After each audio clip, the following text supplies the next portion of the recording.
So like I was seeing this evidence and like, oh my goodness, like there's a lot of good reason to believe the young Earth view, and also like their case is mostly that like the Bible is authoritative and like Christianity is opposed to the nature of like sinful tendencies. Like we're all kind of like natively wrong in some way. Like we have some separation from God that like makes us want to resist somebody's view.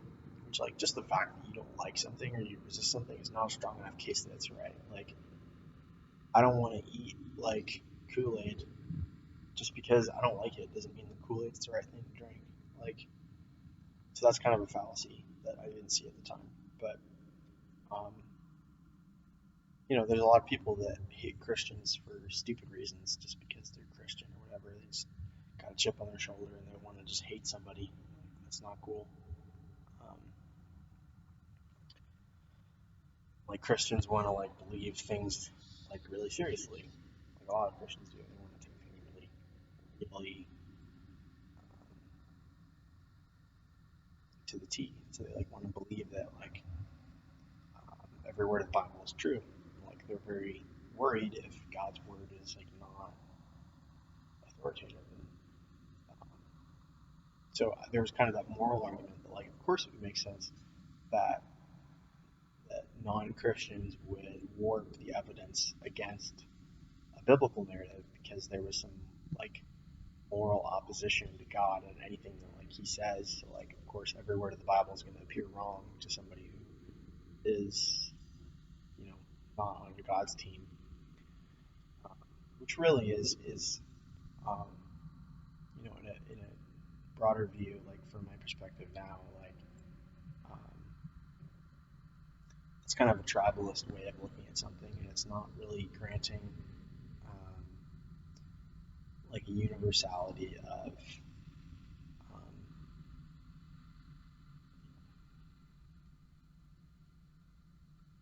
like that God allows us to know things well. Like the fact that Tylenol exists, like and it works. It's like I don't think a Christian made Tylenol. Like I don't think Henry Ford, who made the automated car line, was a Christian. Like I don't think that the wheel was made by a Christian, or so many things like democracy wasn't made by Christians. Like so, like what's up with that? Like there's true and good things that are not Christian. So like to think that everybody's just wrong, and if they're not believing things according to your gospel, like you know, it's a bit of a narrow perspective, um, and it leads to a lot of unhealthy behavior. And that's kind of where you can point it out that it's wrong. It's not so much that you like say like, oh, that's a narrow opinion. It's like, well, holding that opinion actually makes you the kind of person that is morally um, kind of controlling and somebody that's not the Christ-like picture. Um, not exhibiting the fruits of the Spirit. If you want to say peace, love, joy, patience, gentleness, meekness, self-control. There's a couple others on the list. Goodness. You know, if it's not, if your worldview doesn't cultivate those kind of qualities, even if you're a Christian, like, especially if you're a Christian, like I would question your standpoint. Like, and also, it's okay to kind of be like rough. Like, you don't need to be like a hallmark child to be moral. Like, the ability to be patient is predicated on the ability to be honest about the anger that you do have and not repress it. Like, because if you repress your behavior, you make it like grow. Um, by putting your ghosts in the closet, they like get bigger and bigger. So like that, you can't deal with it by like trying to become a hallmark child. Like this doesn't work. I digress. So um, I became a young Earth Christianist. I held that position for a while. Me and my old roommate Wyatt, we would get in arguments about creationism and evolutionism. He was a biology guy, and like we both love science and stuff, but he just thought it was absurd that I believed young Earth creationism. My girlfriend thinks it's pretty absurd that I used to believe that.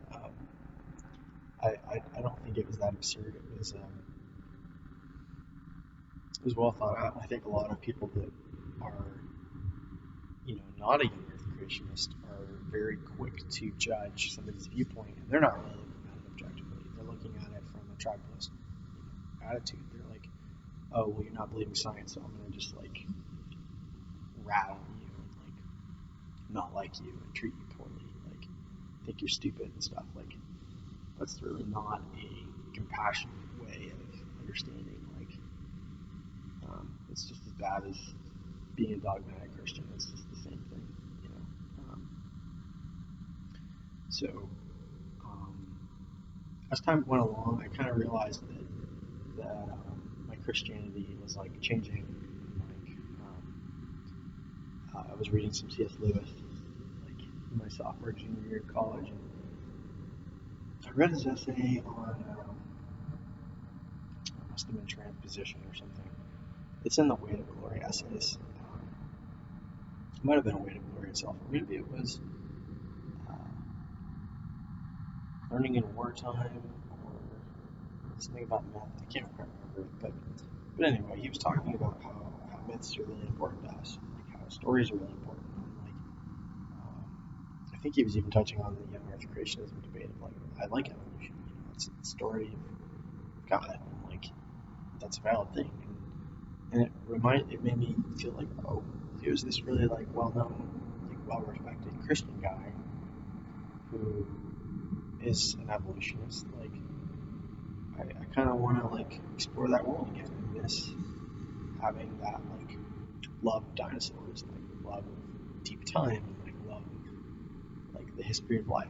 Like I love animals. I always have. I grew up going to the zoos. Like animals that are dead. Like I think they're really cool, and I want to know about them. That's like our story. Like I find that really interesting. And I identify with that. I identify with the history of life, and like, because I live, so like, I can't help but might recognize my ancestors, if you want to put it that way. Where was I going? So I started to kind of like explore, like, oh, what if I kind of opened my world up again to that, and like looked at it as a story, and then I realized, like, oh my gosh, like, this actually doesn't oppose a creator. It's like a very clear version of God creating the world. It's like, if humans are image bearers of God, we are the closest thing to God that this planet has, or solar system, or like maybe the universe. Like the thing that gets us closest to God is our creativity, because like that's the thing that we have that animals don't. Like there's a lot of reasons and things that we also have that are exclusively different, but like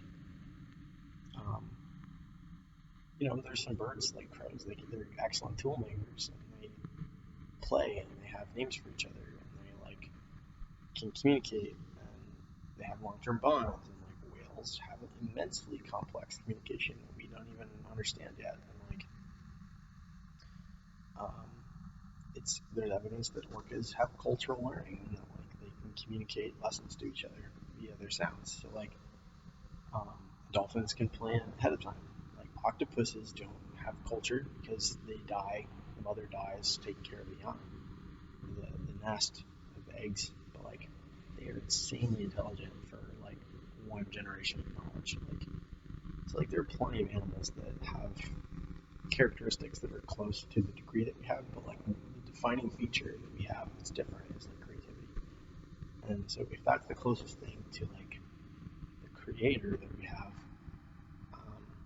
then it makes sense that the creator would also have a creative process. That it's not like this like just an orgasmic moment of creation. It's like there's a build-up, there's a process, there's changing, there's dynamics, and like seeing evolution happen is started to be like, oh, this could be God's creative process. This is much more expansive and inclusive than just a young Earth, like sixth day, then it's over kind of